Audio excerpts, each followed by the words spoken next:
Assalamualaikum warahmatullahi wabarakatuh. Nama saya Amin Syarifudin Shodiki. Saya dalam ujian akhir semester lingkungan bisnis. Langsung saja,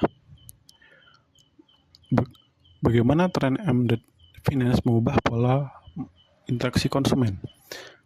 Definisi embedded finance adalah integrasi layanan keuangan seperti pembayaran pinjaman, rekening atau asuransi ke dalam platform non-keuangan, misalnya aplikasi rideshare, e-commerce, dan SaaS, sehingga pengguna bisa mengakses layanan finansial tanpa keluar dari platform itu sendiri.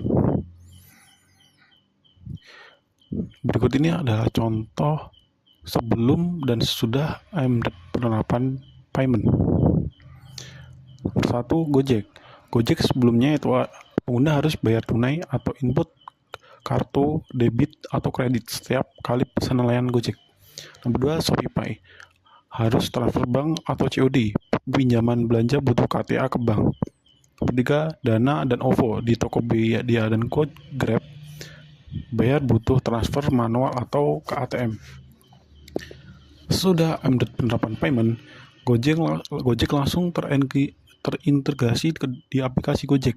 Bisa bayar ojek, pesan makanan, pulsa, bahkan bayar tagihan.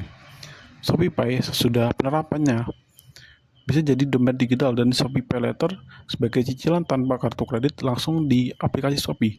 Nomor 3, Dana dan OVO. Sesudah penerapan embedded dan payment, Dana dan OVO langsung embedded dalam ekosistem Tokopedia dan Grab.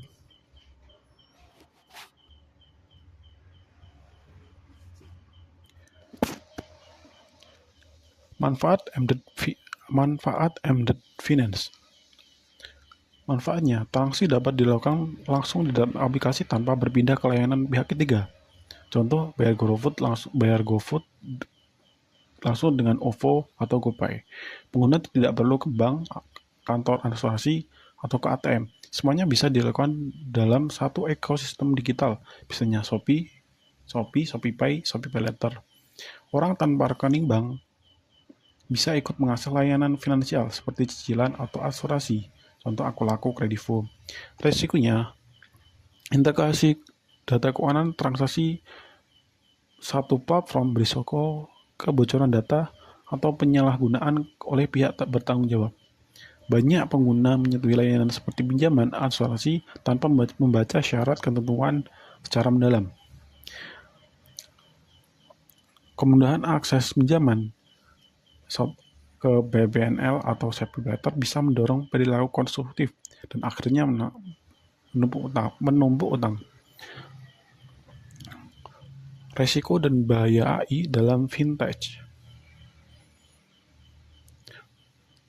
Resiko penggunaan AI dalam fintech yang pertama, diskriminasi algoritmik.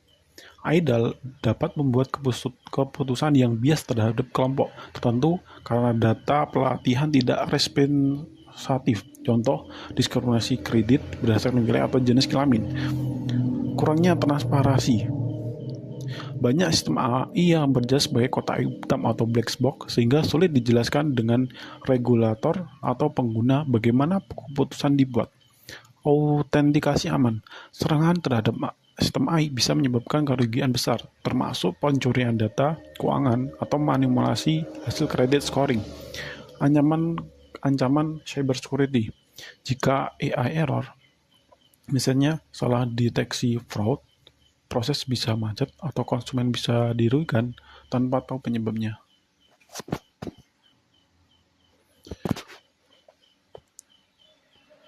Ketergantungan berlebihan pada sistem otomatis. Data pengguna yang digunakan untuk melatih AI dan jika tidak ada regulasi yang jelas bisa terjadi pelanggaran privasi. Solusi strategis untuk mitigasi risiko. Yang pertama, audit dan evaluasi AI secara berkala. Pemeriksaan independen terhadap algoritma untuk memastikan tidak diskriminasi atau salah arah. tanpa transparansi model AI. Gunakan teknologi yang memungkinkan penjelasan logis dari keputusan AI. Penerapan regulasi yang jelas. Pemerintah dan OJK perlu menerapkan standar perlindungan data, ATK, AI, dan transparansi. Keamanan cyber berlapis. Terapkan sistem enkripsi dan monitoring untuk mencegah serangan cyber terhadap sistem AI. Peningkatan literasi digital dan keuangan. Edukasi konsumen agar memahami risiko dari sistem otomatis dan bagaimana hak mereka dilindungi. Selanjutnya kita akan membahas dampak pemutusan hubungan kerja terhadap tenaga ahli dan SDM di berbagai sektor teknologi. Dampak pemutusan hubungan kerja terhadap tenaga ahli dan SDM berbakat di sektor teknologi.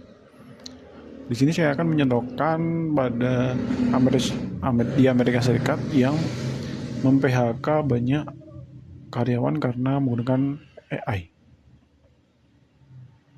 Dampak terhadap stakeholder internal.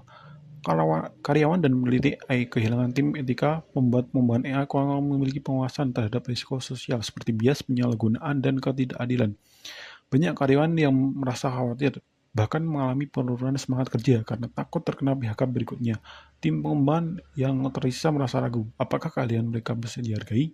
Apakah jika nilai kecepatan dianggap lebih penting dari prinsip moral? Manajemen perusahaan. Manajemen ingin AI diluncurkan secara cepat ke pasar karena tekanan kompetisi yang tinggi. Fungsi etika dipindah ke tim produk untuk efisiensi, tetapi ini menimbulkan kekhawatiran bahwa pengawasan akan kurang objektif. Langkah ini dianggap terlalu fokus pada keuntungan jangka pendek dan bisa merusak reputasi perusahaan dalam jangka panjang. Dampak eksternal dari stakeholder. Pertama, investor. Investor mungkin melihat ini sebagai strategi bisnis yang agresif, tapi investor yang peduli pada prinsip ESG, lingkungan sosial, tata kelola, bisa kehilangan kepercayaan regulator dan pemerintah. Keputusan ini membuat pandangan bahwa industri teknologi butuh regulasi lebih ketat agar tidak menciptakan kerusakan sosial akibat pengguna AI yang tidak diawasi konsumen. Nomor 3, konsumen. Publik makin mempertanyakan keamanan dan etika produk AI. Kehilangan kepercayaan pengguna bisa berdampak negatif bagi brand Microsoft di masa depan. Solusi strategi yang bisa diterapkan. Yang pertama, membantu kembali tim etika independen, memberi pelatihan etika kepada semua karyawan teknologi, melibatkan akademisi dan pihak luar untuk memberi masukan, menyusun pedoman pengembangan AI yang manusiawi dan bertanggung jawab, membuka hasil audit AI ke publik agar transparan. Ini adalah mind mapping yang fokusnya yaitu embedded finance AI. Yang pertama, definisi itu terbagi dari perform dan define. Definisi embedded fintech merupakan inovasi yang besar dalam sistem keuangan modern yang secara langsung mengubah cara masyarakat Indonesia melalui transaksi, mengakses layanan keuangan, dan mengelola keuangan pribadi. Fintech adalah gabungan dari antara teknologi dan layanan keuangan yang bertujuan untuk meningkatkan efisiensi, stabilitas, dan kecepatan layanan keuangan.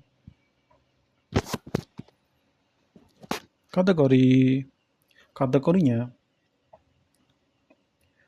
fintech di Indonesia terbagi menjadi beberapa bagian, yaitu pembayaran transfer uang, peminjam uang dalam pendanaan usaha, mengelola investasi tabungan otomatis, asuransi digital, layanan pengunduh pasar, sistem, dan keuangan.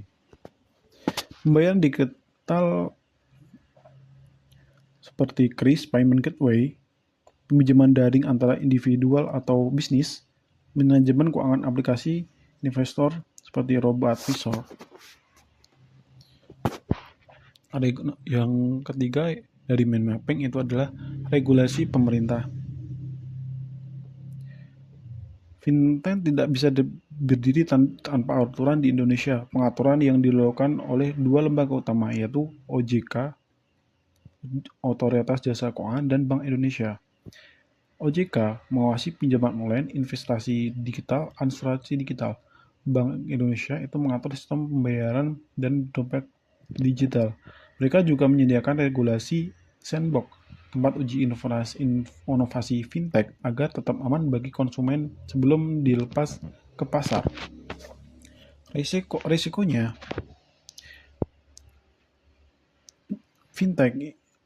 embedded fintech itu dapat penyalahgunaan data pribadi pengguna, bias algoritma yang berdiskriminasi kelompok tertentu, literasi keuangan dan digital rendah di masyarakat, serangan cyber, dan pencurian data. Karena itu, perusahaan fintech harus mengutamakan transparansi, keamanan, dan etika dalam pengembangan teknologi.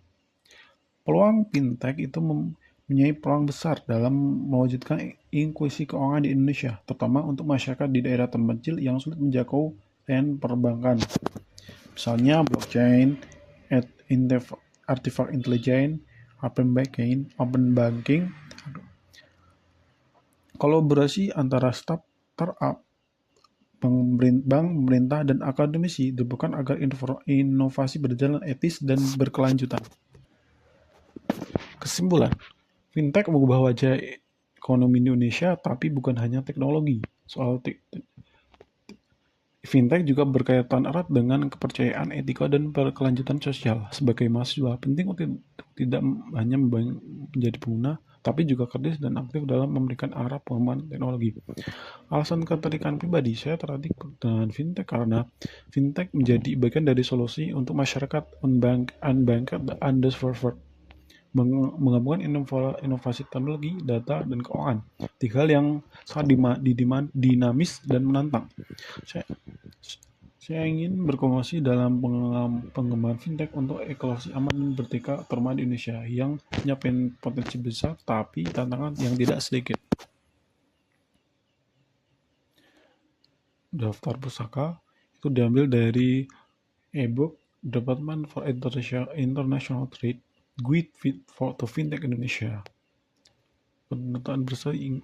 Kedutaan Besar Inggris di Jakarta. http The Verge, Microsoft Technique Team Layoff, CNBC Microsoft Planner, CNBC Microsoft AI Layoff,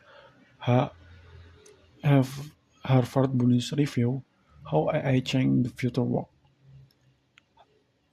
HNBA.org, How AI is Changing the Future Work. Sekian dan terima kasih.